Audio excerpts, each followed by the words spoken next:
구독, 알림 설정까지 부탁드립니다.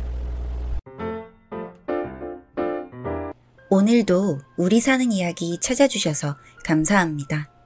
사연자분이 보내주신 이야기 시작해볼게요.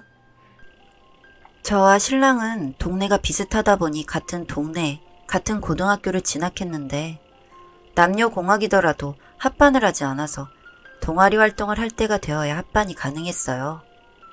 신랑과 저는 영화 감상부 동아리에서 만나게 되었는데 사실 학교를 다닐 때에는 신랑에 대한 기억이 전혀 없었습니다. 그러다 대학교를 졸업한 후 회사에 취직을 했는데 회사 상사의 친한 동생이 저랑 학교를 같이 다녔다고 하더라고요. 그래서 이름만 듣고는 기억이 안 나서 사진을 보니 본 적이 있는 것 같기도 하다고 말을 했는데 추진력이 좋은 상사 덕분에 신랑과 함께 술자리를 하게 되었는데 신랑은 저를 기억하고 있었습니다. 동아리 활동할 때 맨날 앞머리 만지고 계셨던 분 맞으시죠? 저는 본 기억이 나서요. 아, 네. 제가 앞머리가 가르마 때문에 자주 갈라져서 늘 만지고 다녔어요. 그리고 맨날 같이 다니던 친구분은 눈 매섭게 생겼었잖아요. 네네, 맞아요. 진짜 기억하시네요. 남녀 합반을 하는 게 그 시간뿐인데 어떻게 있겠어요.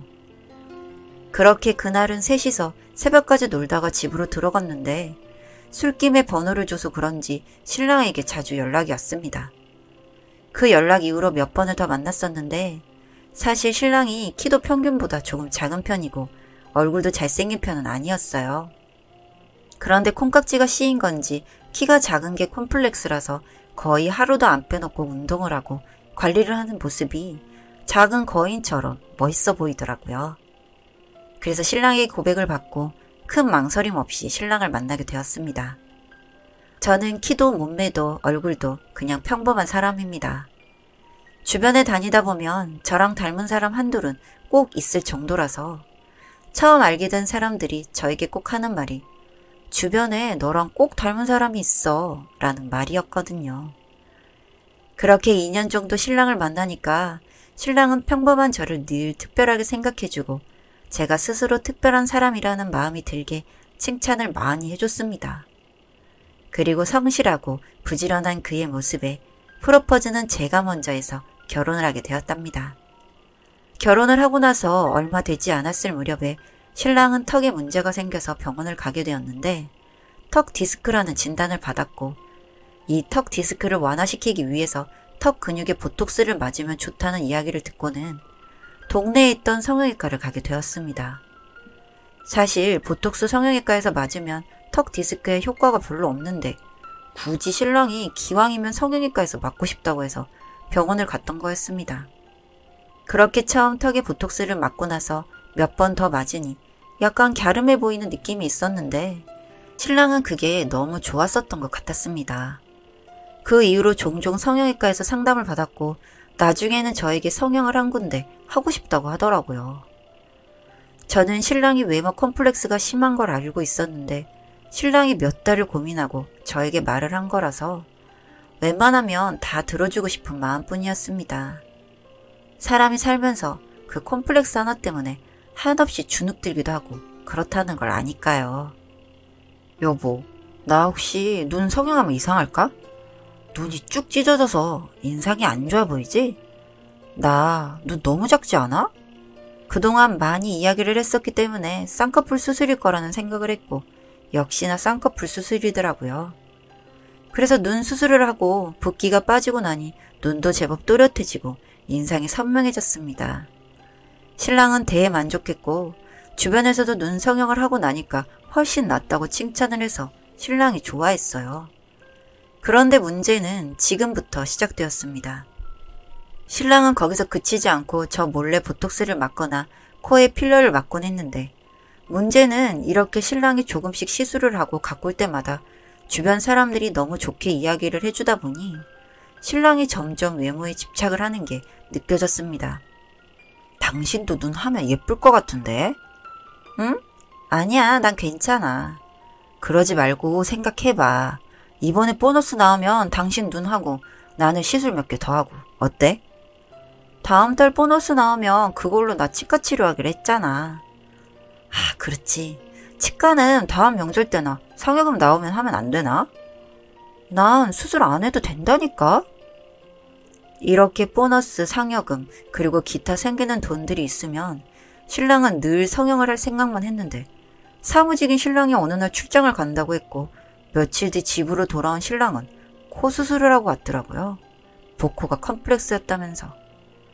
요즘 밖에 나가면 사람들이 다 자기 코만 보는 것 같아서 자신감도 없었고 위축돼서 싸게 수술을 했다면서. 그래서 그 돈이 어디서 났냐고 하니 본인 적금을 해약했다고 하더군요. 물론 신랑 적금이긴 하지만 이사 가려고 준비하고 있던 적금이었고 곧 만기인 적금을 깨서 수술비로 쓰고 남은 돈은 다시 적금을 들였대요. 제가 좋아했던 사람은 어디로 갔나 너무 화도 나고 막막했는데 이미 벌어진 일이고 그 이후로 성형을 더 이상 하지 않겠다는 각서를 받았습니다. 그리고 나서부터였던 것 같습니다. 저에 대한 지적질이 본격적으로 시작된 게 말이죠. 성형을 해보는 건 어떻냐, 살을 빼보는 건 어떻냐, 길 가는 여자들 좀 봐라, 요즘 누가 화장도 안 하고 다니냐 등등.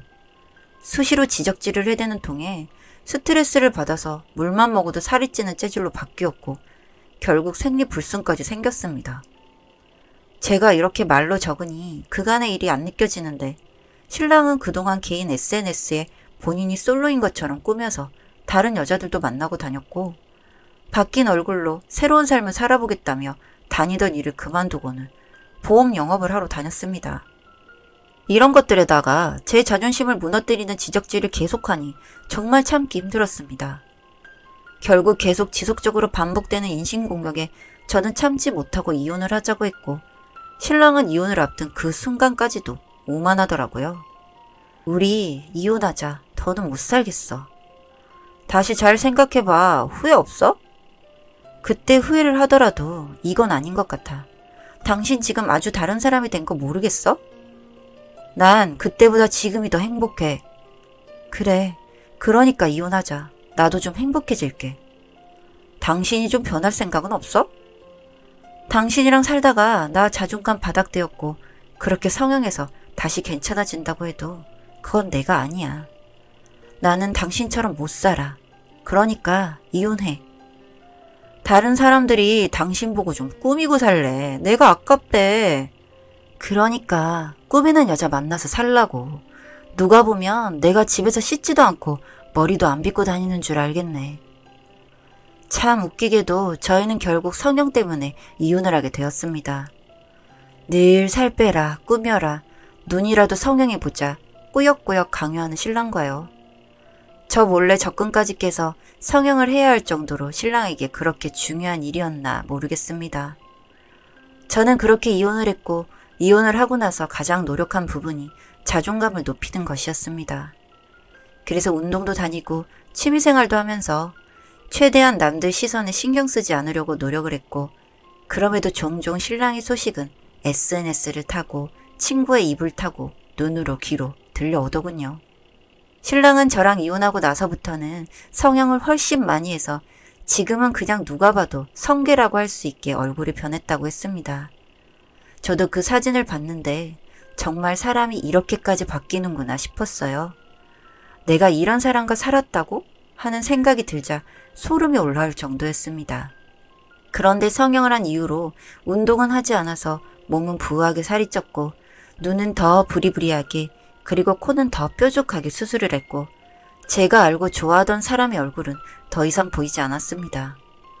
그리고 회사 상사에게 듣기로는 보험 일을 처음 시작하고는 지인 영업으로 수입이 꽤 괜찮았는데 몇 달쯤 지나고 나니 돈이 모이자마자 성형을 하러 가고 돈 많은 고객 사모님이랑 바람을 펴서 상간남 소송도 진행 중이고 하도 주변 사람들에게 얼굴 평가나 지적질을 해서 주변에 사람도 없다고 하더라고요.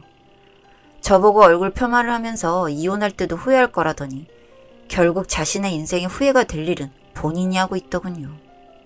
미안해. 그동안 내 생각이 짧아서 당신을 너무 힘들게 한 것 같아. 이제 연락 그만해. 다시 한 번만 받아주면 안 될까? 무슨 염치로 그러니? 난 지금 당신 모습에서 예전 모습이 안 보여. 미안해. 그 사람과의 마지막 통화였고 결국 저는 그 사람을 차단을 했는데 나중에 알고 보니 저와 전화통화를 끝내고서는 본인이 못생겨서 그런 것 같다고 성형을 한 번만 더 하면 다시 제가 돌아올 거라고 생각을 했다고 합니다. 이 정도면 정말 정신과 치료가 필요한 게 아닌가 싶은데 여기서 더 난리가 난 게 그 성형자금 마련을 위해서 도박까지 했으며 그러던 중 큰 빚을 져서 지금은 도피 생활을 하고 있다고 하는 겁니다. 도망자 신세가 된 거래요. 시댁에서는 저에게 왜 그 사람을 안 받아줬냐고 말하지만 사실 제가 받아줄 이유가 있나요? 저도 그 사람 때문에 그동안 마음을 많이 다쳤거든요. 그리고 이젠 어느 정도 정상인의 범죄에서 벗어나 버린 그 사람을 제가 품고 갈 이유가 없지 않나요?